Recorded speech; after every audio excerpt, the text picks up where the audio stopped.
Salam dostlar. Bu videoda sizə imtahana həmişə düşən, imtahanın olmazsa olmazı asıllıq suallarıdır. Filan kəmərdən filan kəmərinin asıllığını göstərin, yəni falan belə bir suallardır. Yəni imtahana həmişə düşür. Çalışıram ki, sizə dəstək olaraq imtahana düşən, məsələn belə asıllıq sualları, bundan əvvəlki videoda kəmiyyət sualları var idi. Fiziki kəmiyyət vahid suallarıdır. Yəni bundan əvvəlki videoda baxmayanlar baxsın. Vahid sualları imtahana həmişə düşür. Vahidləri vurur, bölür, sonra deyir ki, nəyin vahididir? O suallar. Sonra asıllıq sualıdır, həmişə düşür. Yəni həmişə düşən bölmələri, həmişə düşən hissələri sizlərə daha yaxşı öyrətməyə çalışıram ki, siz də faydalansınız. Düz xətli məsələn izahı, nə bilim, mövzu izahları hər yerdə var. Yəni hardan istəsiniz, qayda kitabında var, qayda kitabını oxuya bilərsiniz və yaxud da ki, YouTube-da istənilən yerdə tapa bilərsiniz o mövzu izahlarını. Amma ki, belə videolar baxıram ki, yoxdur. Belə videolar məsələn dəstək verən yoxdur uşaqlar. Mən də çalışıram ki, bu tərəfdən, yəni olmayan dəstəyi sizə verib. Olan dəstəyi zaten verirlər. Nəysə ki, çox uzatmayaq, keçək videomuza, keçək bu asıllıqlar necə qurduğumuza. Deməli, birinci asıllıq nədir? 3-4 dənə asıllıq var, yəni onları bilsəz, bir də düsturları bilsəz, bu bölmədə probleminiz olmayacaq. Amma pik məqamları var ki, onları yaxşı bilməlisiniz. Birinci asıllığımız düz asıllıqdır. Hamısını birinci qrafiklə göstərəcəm, sonra kəmiyyətlər üzərində göstərərik. Gəlin, birinci asıllığımıza baxaq. Y bərabərdir Kx. Bu da düz asıllıqdır. Buradakı K sabit bir rəqəmdir, mütləqdir bu. Yəni K sabit bir rəqəm olduğu zaman Y bərabərdir Kx-in qrafiki necə olmuş olur? Y, X, düz asıllıq olmuş olur. Düz asıllığın qrafiki budur, bax dostum. Deməli, düz asıllığın qrafiki necə oldu? Y-dən, X-dən necə asılı olmuş oldu? Tamam, necəs? Nə izah edirsən? Fizikada asıllıq sualları var. Asıllıq? Mən fikrimcə Sadiq müəllim fizikaya elə daxil olub ki, yəni sökəcək də yəni. Müəllim, mən olmayan videoları seçməyə çalışıram ki, məsələn, mövzu izahları, düz xətli izah hər yerdə var. Bu belə dəstək verən yoxdur uşaqlara. Ona görə bu baxımdan uşaqlara dəstək verəcəm. Məsələn, çoxu burada problem yaşayır. Məncə videolar çoxal daha yaxşı videolar çək. Yəni daha uşaqlara fərqli videolar çək. İndi imtahan az qalıb, çalışacağam ki, bəli, dəstəklərimiz belə. Bütün dəstəkləri göstər ki, 100% yazsınlar. Yazacaqlar müəllim, narahat olmayın. İnşallah artıq fizikadan 30 yazmaq su için kimi bir şey olacaq. Sən özü 30 yazmışdın da vaxtda. Bəli, müəllim. İnşallah siz də yazarsınız. Yəni həm riyaziyyatdan, həm fizikadan. Necə yazılarını göstərəcək. Bir də ki, bilməyənlər bilsin, blok imtahana girəcəyik dostlar. Nizat müəllim, mən, Caner müəllim. Girib riyaziyyatdan Nizat müəllim 150 vurub çıxacaq. Biz də ki, mən fizikadan girib 150 yazmaq necə asandır. Sizlə birlikdə imtahana girib onu göstərəcəm sizə, narahat olmayın. Keçin, davam elə. Davam edək. Yəni, harada qalmışdıq? Düz asıllıqda qalmışdıq. Y bərabərdir Kx funksiya olaraq da göstərdik. Yəni, bax, qiymət versək biz, gəlin qiymət verək. X-ə tutaq ki, bir cədvəl quraq burada. Bax, bu X-in qiymətləri olsun, bir Y-in qiymətləri olsun. X-ə 1 verdiyimiz zaman, bax, X-in 1 qiymətində, funksiyanın nöqtəsi hara düşmüş olur? Bax, bu nöqtəyə düşmüş olur. Biz burada Y-in qiymətinə baxsaq, Y-in qiyməti 1 olmuş olacaq. Həqiqətən qoysan yerinə, baxacaqsan ki, K-nı burada nəzərə alma, K-ya bir 1 versək, K 1 verir, sabit bir rəqəm verir, tutaq ki. K 1 olduğu zaman, Y bərabərdir X olmuş olur bizim funksiyamız, Y bərabərdir X olmuş olur. Yəni, X nə alırsa Y də onu alır. Bu 1-də, bu da 1 qiymətini almış olur. Bunun 2 qiymətində, Y də 2 qiymətini almış olur. X-in 3 qiymətində, bu da 3 qiymətini almış olur dostlar. Deməli, nə şəkildə oldu düz asıllığın qrafiki? Bu şəkildə. Yəni, bu şəkildə. Düz asıllıqda başqa bir şey yoxdur. Keçək nəyə? Kvadrat asıllığa. Y bərabərdir kvadratikdə, yəni. Y bərabərdir Kx-in kvadratı. Kx-in kvadratı. Bax, fikir ver, burada dərəcə 1 deyil. X-in dərəcəsi 1 deyil, artıq 2-dir. Yəni, kvadrat varsa, artıq kvadrat asıllığı olmuş olur. İndi qrafik parabola şəklində olacaq. Bax, qrafik parabola şəklində olacaq. Y, X. İndi K-nı yenə 1 götürək biz burada. Zaten biz sabit bir rəqəmdir. Onun bir önəmi yoxdur. Əsas odur, buradakı, məsələn, fizika sualları necə olacaq? Fizika kəmiyyətləri yazanda daha yaxşı anlayacaqsınız. Yəni, iki kəmiyyətin asıllığını qurmaq istəyiriksə, biz fizikada iki kəmiyyətin asıllığını qurmaq istəyiriksə, düsturda olan başqa bütün kəmiyyətlər sabit olmalıdır, dostlar. Necə? Əgər, məsələn, düsturda 5 bizim kəmiyyətimiz var, düzdür? Sən oradakı 2 cəmiyyətin asıllığına baxmaq istəyirsənsə, qalan yerdə qalan o 3 cəmiyyət var ha, o sabit olmalıdır. Əks halda sənin asıllığın düzgün olmayacaq. Yəni asıllıq sən qurmaq istəyirsənsə, yerdə qalan həmin o 2 cəmiyyətin asıllığından başqa, yerdə qalan bütün cəmiyyətlər nə olmalıdır? Sabit olmalıdır. Necə ki, buradakı K sabit bir rəqəmdir. Bax onun kimi.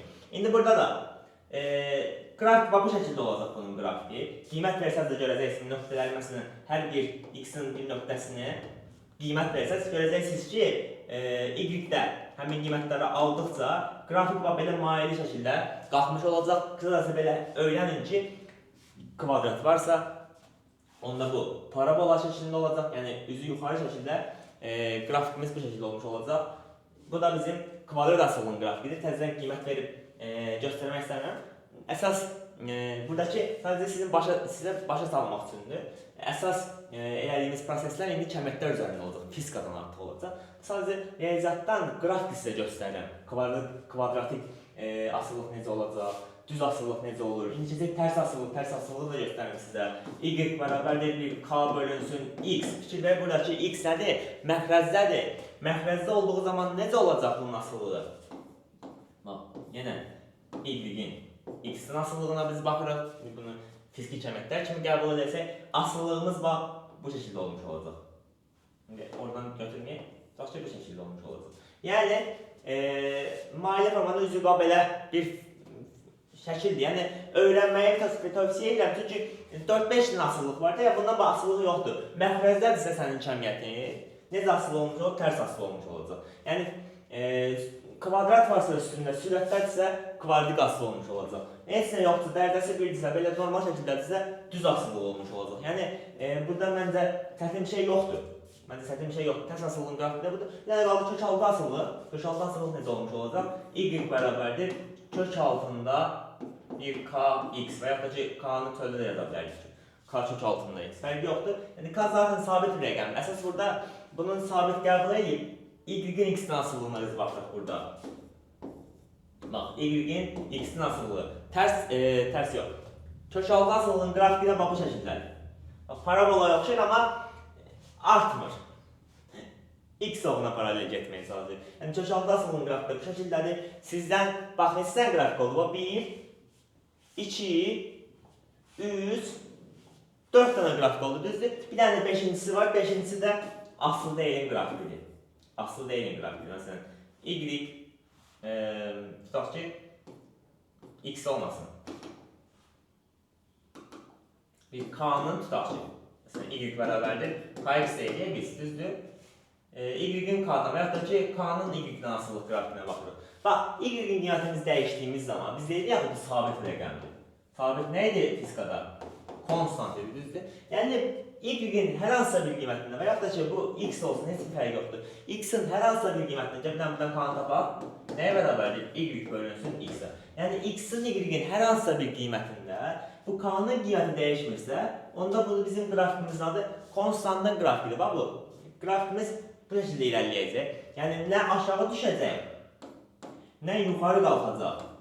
Yəni, k müəyyən bir qiymətini, müəyyən bir, tutaq ki, bir a qiymətini alır, nə aşağı düşür, nə yuxarı. Həmin a qiymətindən stabilaraq gedir. Yəni, x-in, y-in hər hansısa bir qiyməti bu k-nın qiymətini dəyişmir. Yəni, ona görə, bax, buna deyirlər, konstant, sabit, asılı deyilin qrafikdə buna deyirlər. Yəni, k, yəni, sənin cəmiyyətin, məsələn, burada olan cəmiyyətin, burada olan cəmiyyətlərdən asılı deyilsə, sənin grafikin bax şəkildə olmuş olacaq. Bax, 5 dənə grafikdir. Bunu bilsən, bir də ki, indi düsturları bilsən, artıq bu sualda, məsələn, bu sual hardan gəlir gəlsin, sən həmin sualın cavabını doğru olaraq deyəcəksən. Çünki əsas nədir? Düsturdur. Düsturu zaten biləcəksən, sən mövzuları keçdikcə öyrənəcəksən. Öyrənmirsənsə də öyrən, yəni imtahana 2 ay qalır.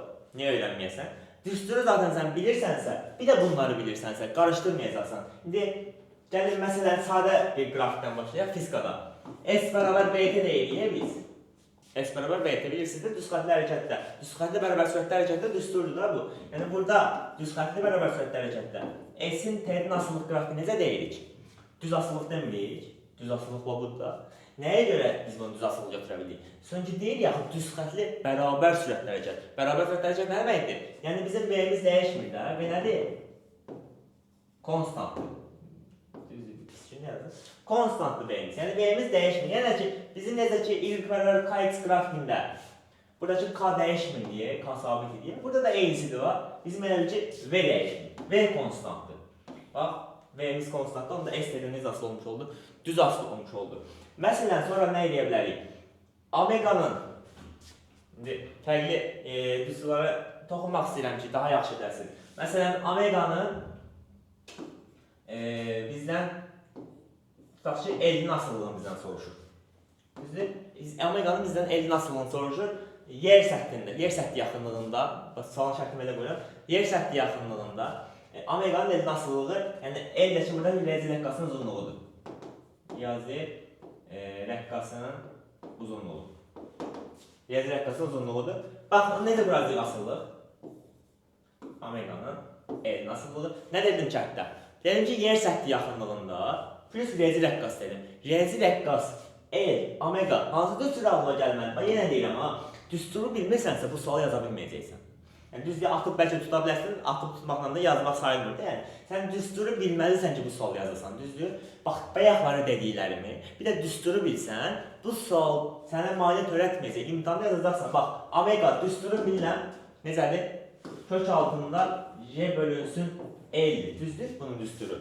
J bölünsün L'dir. Nədir? Məxrəzdədir. Bax, bunu qəsdən yazdım. Nəyə görə yazdım? Çünki bax, məxrəzdədirsə, yəni sənin omega ilə elin asıllığı necədir? Bu məxrəzdədir. Bax, məxrəzdə olduğu zaman sən bilmirsən də indi, bax, həm bu kökün altındadır sənin elin, həm kök altındadır, həm məxrəzdədir. Sən indi düşünürsən ki, mən buraya kök altı qrafik seçim, yoxsa məxrəzdədir deyil, tərsi qrafik seçim. Onu düşünə bilərsən. Bax, əgər məxrəzdədirsə, yəni asıllıq baxsan tutaq ki, omeganın elin asıllıq qrafiki məxrəzdədirsə, yəni həmin asıllıq baxdığın kəmiyyət, onda sən bura tərsini transform qrafini çəkməlisən. Fərqi yoxdur kök altındadır, fərqi yoxdur kubudur, fərqi yoxdur kvadratıdır. Yəni istənilən bir şey olsun. Məxrəzdə isə tərs asıllıqdır. Məxrəzdə isə tərs asıllıqdır. Yox, sürətdə olsaydı, onda kvadrat olsaydı üstündə kvadratın parabola seçəcəkdim bura.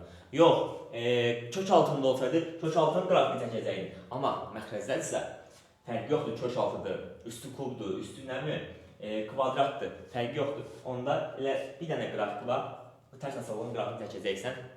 Məndə aydın oldu. Bax, nəyə görə bu qrafiki qura bildik, nəyə görə bu qrafik səthi olmadı? Çünki mən sənə dedim, yer səthi yaxınlığında. Yer səthi yaxınlığında deməyimin məqsədi var idi, onu mən boşuna demədim. Çünki yer səthi yaxınlığında sənin Y nədir? Sabitdir.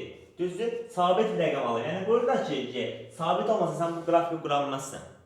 Yəni, məsələn, riyazi rəqqasımızı biz nə qədər təsəvvür eləmək çətin olsa da, elə bil ki, havaya atırsan, bu hündürlüyü dəyişir, çıxır ki, kosmosa, həmin kosmosa çıxan anda, yəni getdiyi müddətdə bunun y'si dəyişəcək axı. Ona görə deyim ki, yer səthi yaxınlığında bu bir qiyməti alır, onu dəyişmir. Yəni, çünki biz bunu hündürlüyə qaldırdığımız zaman C-yi dəyişəcək. Yəni, dəyişməməsi üçün baş şərtdə o cümləni dedim mən, yer səthi yaxınlığında, yəni ona görə. Yəni, əgər bax, bunu sabit götürə bilməz, yəni götürməsəydi, onda nə olacaqdır? Bizim asıllığımız səhv olmuş olacaq. Yəni, bu şəkildə ona diqqət edirsiniz. Əgər iki kəmiyyətin asıllığını qururuqsa, üçüncü kəmiyyət, dördüncü kəmiyyət, qalan bütün kəmiyyətlər, yəni bu iki kəmiyyətdən başqa bütün kəmiyyətlər sabitə getməlidir dostlar. Sabitə getməsə, onda sən o asıllığı nə edə bilməzsən, qura bilməzsən. İndi sadə iki dənə misal üstündə göstərdim sizə. Qalan, yəni bundan sonrası, zaten bunları bilirsənsə, sən dediklərimi bilirsənsə, bundan sonrası zaten düsturu bilsən, bütün asıllıqları quracaqsın. Düsturu bilsən, məsələn, biri nə deyim sizə? F bərabərdir Kx. Nəyindir? Yəni elastikliyin düsturudur da, düzdür? Sən burada F-dən X-in asıllığını qursan, F-dən X-in asıllığını qursan, nə deyirsən? Düz asıllıq deyirsən, laf gözəl. Nəyə görə deyirsən bunu? Çünki burası K nə idi? Səthi yarımsal deyildi. Yəni yayın səthi yarımsalda nə olur? Dəyişmir də. Yəni bunu konstant kimi baxa bilir. Necə dəyişmir? Necə dəyişmir? Yəni bunun materialını sən dəyişmirsənsə, sən bunu misdən polada keçirmirsənsə, sən bunu poladdan dəmirə keçirmirsənsə, onda sənin bu K dəyişmir. Polad üçün ayrıdır, mis üçün ayrıdır, dəmir üçün ayrıdır. Yəni bu material dəyişikcə dəyişir. Yəni sən bir dənə yayında, F-i məsələn dəyişsən, indi bir dənə göstərin burada, məsələn, kanı tapaq biz burada, bir dənə kanı tapaq. K nəyə bərabərdir? F bölünsün x. Niyə deyə bilmirsən ki, burada K F ilə düz asılıdır? Nəyə görə deyə bilmirsən ki, K burada x ilə tərs asılıdır? Sənin üçün ki, bax, K F-dən düz asılı desən, o sözü desən var ha. Sənin F-in artdıqca, sən deyirsən burada K artır? Yox. Çünki sənin F-in artdıqca, sənin buradakı x-in də artacaq. Sənin F-i azaltdıqca, buradakı x də azalacaq. Düzdür? Yəni sən bunun uzanmasını artırsansa, sən deməli qüvvəni artırsan. Sən qüvvəni artırsansa, deməli bunun uzanması artır. Sən tutaq ki, bunu 2 dəfə artırdın, bu da 2 dəfə artacaq. Nə olacaq? Bunlar bir-birini ixtira aparacaq, yenə dəyişməyəcək. Yəni bu nisbət sənə sabit bir rəqəm vermiş olacaq. Ona görə deyil ki, buradakı K sabitdir. Yaxşı, bu nüansları da bilməlisiniz. Bu nüansları da bilməlisiniz. Məsələn, bilməlisiniz ki, sərtlik misalı yalnız maddənin növündən, yalnız yayın materialından asılıdır. Yəni, o nüansları da bilsəz, plus bütün düsturları da bilsəz, lazım olan bütün düsturları da bilsəz. Bir də bayaqlar dediyim, bax, bu asıllıq qrafikləri var idi. Bunları bilsəz, bundan sonra sizi dayandıra bilən olmayacaq. Sizə, yəni bu sualdır, yəni bir dənə sualınız indidən hazır oldu. Bir də buna diqqətli yanaşmalısınız, bax, bir dənə buna diqqətli yanaşmalısınız. Yəni bir dənə bunu dediyimə yox, baxmayın ha. Yəni məxrəzdə olması teması. Məxrəzlər isə tərs asılıdır. Fərq yoxdur. Köşdür, üstü 2-dir, üstü 3-dür, fərq yoxdur. Məxrəzlər isə köşdür. Yox, sürətli olsaydı, onda kvadratdırsa, kvadratı, köşaltıdırsa, köşaltının qrafini quracaq. Bu qədər dostlar, bu videomuzdan bu qədər. Bir də sizə öz sınaqlar qrupu haqqında məlumat vermək istəyirəm. Reklam deyil bu. Yəni sizə faydalanmağınız üçün məlumat verirəm ki, sınaqlar qrupunda nədir? 10 dənə sınaq atacam. Yəni necə 10 dənə sınaq atacam? Saytda möhtəşəm şəkildə yığılmış 10 dənə sınaq dostlar. Yəni bu həqiqətən yəni zarafat deyil. Yəni mən o bir dənə sınağın o sayta yığılması, bir dənə sınağın suallarının yazılması, sayta yığılması, onun video izahlarının çəkilməsi, video izahlarının sayta yüklənməsi 4 saat vaxtım gedir. Yəni bu cür əməyin qarşısında çox minimal bir məbləğ qoymuşam ki, hər kəs qoşulsun. Yəni faydalana bilən hər kəs faydalansın. Ondan əlavə başqa sınaqlarda atacağam. Maksimum çalışacağam ki, ondan çox olsun. Yəni 10 dənə sayta yığılmış sual olacaq. 10 dənə sayda yığılmış sınaq olacaq. Plus əlavə sınaqlar da olacaq. Yəni PDF üzərinə atıb, PDF üzərindən işlədiyiniz izahları da olacaq onların təbii ki. Çalışacağam ki, onları da belə sayta yığın. Yəni vaxtım olduqca, bacardığım qədər sizə orada dəstək olmağa çalışacağam. Plus da ki, bu xatırladım sizə, blog sürət qrupum açılır. Ayın 17-sindən dərslərim başlayır artıq. Yəni ona da qoşulsaz, sınaqlar qrupu sizin ödənişsiz olacaq. Yəni maksimum dəstək olmağa çalışıram sizə. Bu qədər dostlar. Bu videolarında, bu dəstək videolarında, imtahana dəstək videolarında ardı gələcək, narahat olmayın, maksimum sizə dəstək olmağa çalışacağam və özüm də sizlə imtahana gələcəm. O 30 yazmaq, o 150 yazmaq həqiqətən də asandır. Onu sizə sübut olaraq, canlı sübut olaraq göstərəcəm. Keçən il yazmışam, bu il yazacağam. Bunu sizə göstərəcəm dostlar. Sağ olun, salamat qalın.